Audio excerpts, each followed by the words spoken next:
संसद में के बारे में तो जितना काम किया जा रहा है जरा देख लीजिए और अच्छी तरह जान लीजिए कि जो कुछ भी अचानक जो ऑक्सीजन की जरूरत पड़ी तो सब जगह की थोड़ी दिक्कतें आई, लेकिन उसको फिर से हर तरह का समाधान किया गया और उसके लिए जितनी तैयारी है कि कोरोना ही नहीं किसी भी तरह से बीमारियों में किसी प्रकार से ऑक्सीजन की कोई दिक्कत नहीं हो, कोई कमी नहीं हो, इसके लिए सारा हो रहा। सारे अपने अस्पतालों में जो आपका मेडिकल कॉलेज और ये सब है, अस्पताल भी है, सब जगह और दूसरे जगहों पर भी पूरे तौर पर तैयारी चल रही है। आप समझ लीजिए अगले महीने में बहुत कुछ पूरा हो जाएगा। कुछ जगहों पर तो पूरा हुआ है, लेकिन ये उम्मीद है जो बराबर रोज प्रतिदिन उसके बारे में क्या डेवलपमेंट उसकी रिपोर्ट आती है हमारे पास, तो उस हिसाब से ऐसा लगता है कि अगले महीने में पूरे तौर पर ये सब काम हो जाएगा। ठीक है जदयू के राष्ट्रीय अध्यक्ष आरसीपी सीएनजी बस का उद्घाटन हुआ सर, कितने बस इसके पहले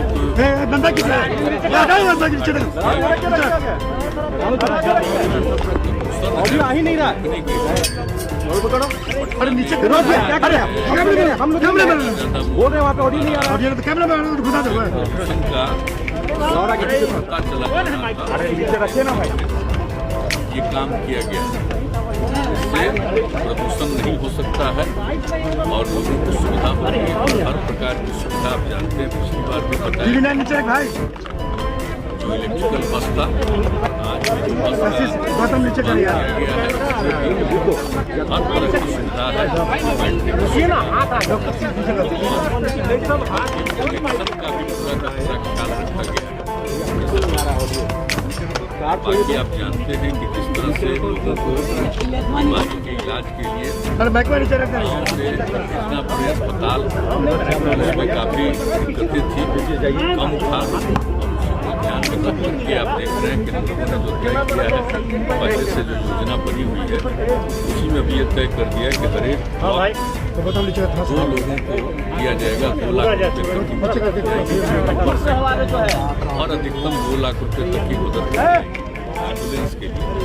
तो उसी हिसाब से आप देख रहे हैं कि जल्दी 350 लोगों का हो गया और ये लक्ष्य है कि इस साल के अंत तक पूरा जो कुछ भी है हर एक प्रखंड में 2 का वो पूरा हो जाएगा और 800 अभी कुछ दिन के बाद भी और होने वाला है कि जैसा बताया गया है कि अक्टूबर महीने तक वो भी हो जाएगा। तो इस तरह से जो एम्बुलेंस की सुविधा हो जाएगी, जो देख रहे थे कि अभी जो कोरोना का दौर चला है तो कहीं से भेजने में काफ़ी तरह की दिक्कतें आई हैं।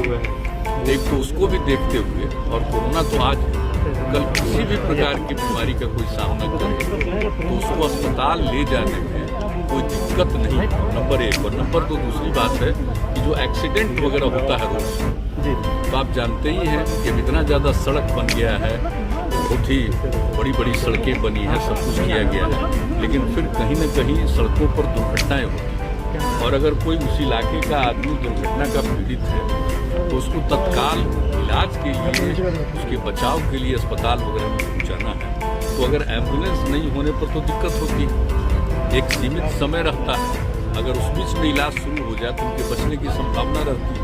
तो इसलिए इस बात का भी सिर्फ यही नहीं कि आज जो कोरोना की स्थिति में जो नौबत है या अन्य बीमारियों का भी, लेकिन साथ साथ एक्सीडेंट का भी कुछ मामला हो तो उसके लिए तो ये शुरू किया गया ताकि ग्रामीण इलाकों में ये उपलब्ध है। इसी तरह से अन्य प्रकार से भी लोग कर रहे हैं। तो आज जो ये किया गया है आप जानते ही हैं, सब देखे ही हैं, बहुत अच्छी बात है। और पटना टाउन अब जिस तरह से प्रदूषण को कम से कम करने के लिए, पर्यावरण के संरक्षण के लिए जो उपाय किया जा रहा है तो आप देख ही रहे हैं, ये भी किया गया। एक सवाल है कि केंद्र सरकार ने कास्ट बेस्ड सेंसस से मना कर दिया है कि SC/ST की जनगणना होगी। आपने कास्ट बेस्ड सेंसस की देखिए, आप तो जानते हैं कि 2019 में फरवरी में और 2020 के भी फरवरी में हाउस से हम लोगों ने सर्वसम्मति से प्रस्ताव पारित किया कि जनगणना जाति आधारित होनी चाहिए और इसके बारे में तो बराबर आप जानते हैं कि हम लोग का जो विचार है वो आप जानते हैं 90 से ये दिमाग में बात आई और उसके बारे में हम कई बार बता चुके हैं।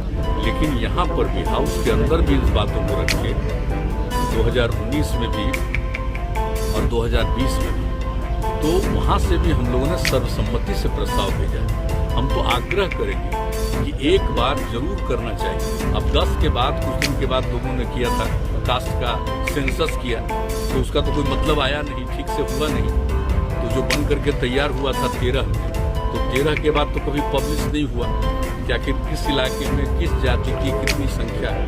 एक बार जरूर होना चाहिए कास्ट बेस्ड सेंसस, ताकि मालूम हो जाए और जो गरीब गुरबा तबके के लोग हैं, SC ST के अलावे बाकी जो लोग हैं, उनको भी इसका लाभ मिलेगा और पता चल जाएगा कि सही मायने में इनकी संख्या कितनी है। और जब संख्या का पता चलेगा तो आप उनके उद्धार के लिए भी, उनको विकसित करने के लिए काम करें।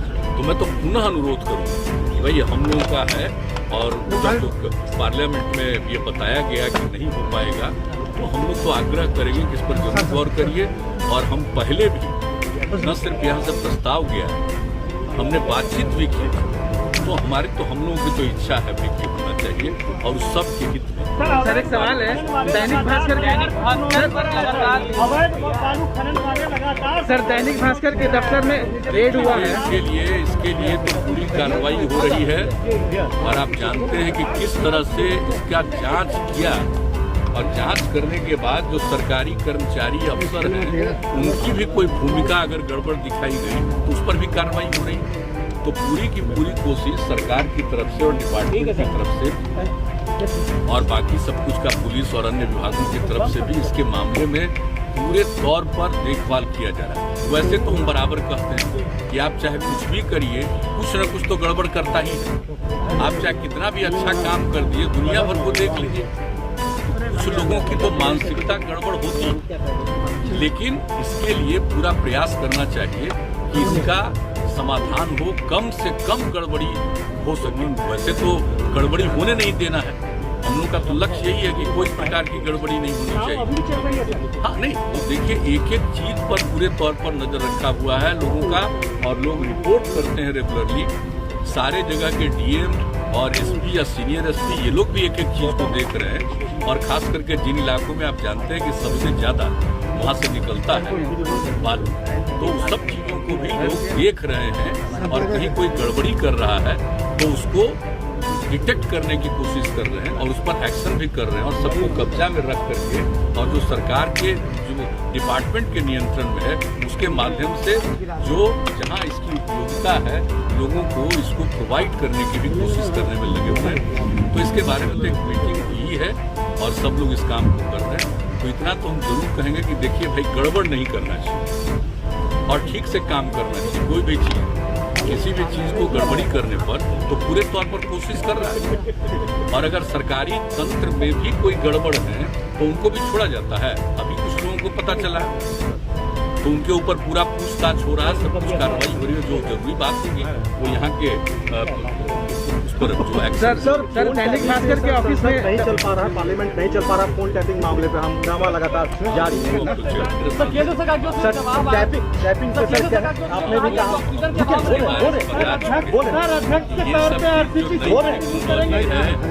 आया है तो इसका एक तरफ लाभ भी और दूसरी तरफ गड़बड़ी भी। लोगों की चीजों को देखने के लिए, नियंत्रित करने के लिए बहुत तरह की बात है। इस पर तो निश्चित रूप से पूरे तौर पर कार्रवाई होनी चाहिए। केंद्र सरकार ने तो कहा ही है, केंद्र सरकार ने तो कहा ही है इसके बारे में कि जो गलत चीजें उस पर एक्शन होना चाहिए। तो इसलिए इसके बारे में तो सब लोगों की राय होनी चाहिए कि कभी भी किसी को तंग नहीं करना चाहिए और किसी को भी इस तरह से उसके चीज़ों को अपने नियंत्रण में लेने की कोशिश नहीं होनी चाहिए। जो नई टेक्नोलॉजी आई है, आप जानते हैं उसका तो दो पहलू है ही, दो पहलू तो हो ही गया है। एक तरफ सबको लाभ है और दूसरी तरफ लोग इसी के माध्यम से नुकसान भी करते हैं। ये चीज तो आगे आप देखें। सर ऑक्सीजन मामले पर सर बात कहा गया कि ऑक्सीजन से मौत नहीं हुई है सर संसद में। ऑक्सीजन के बारे में तो जितना काम किया जा रहा है जरा देख लीजिए और अच्छी तरह जान लीजिए कि जो कुछ भी अचानक जो ऑक्सीजन की जरूरत पड़ी तो सब जगह की थोड़ी दिक्कतें आई, लेकिन उसको फिर से हर तरह का समाधान किया गया और उसके लिए जितनी तैयारी है कि कोरोना ही नहीं, किसी भी तरह से बीमारियों में किसी प्रकार से ऑक्सीजन की कोई दिक्कत नहीं हो, कोई कमी नहीं हो, इसके लिए सारा हो रहा है। सारे अपने अस्पतालों में जो आपका मेडिकल कॉलेज और ये सब अस्पताल भी है, सब जगह और दूसरे जगहों पर भी पूरे तौर पर तैयारी चल रही है। आप समझ लीजिए अगले महीने बहुत कुछ पूरा हो जाएगा। कुछ जगहों पर तो पूरा हुआ है, लेकिन ये उम्मीद है जो बराबर रोज प्रतिदिन उसके बारे में क्या डेवलपमेंट उसकी रिपोर्ट आती है हमारे पास, उस हिसाब से ऐसा लगता है कि अगले महीने में पूरे तौर पर ये सब काम हो जाए। सर, जदयू के राष्ट्रीय अध्यक्ष आरसीपी सिंह जी रहे। सब चलिए ना भाई, वहाँ ना सबको पता चलेगा, ऐसे ही क्या ठीक है सर, ठीक है, धन्यवाद, थैंक यू।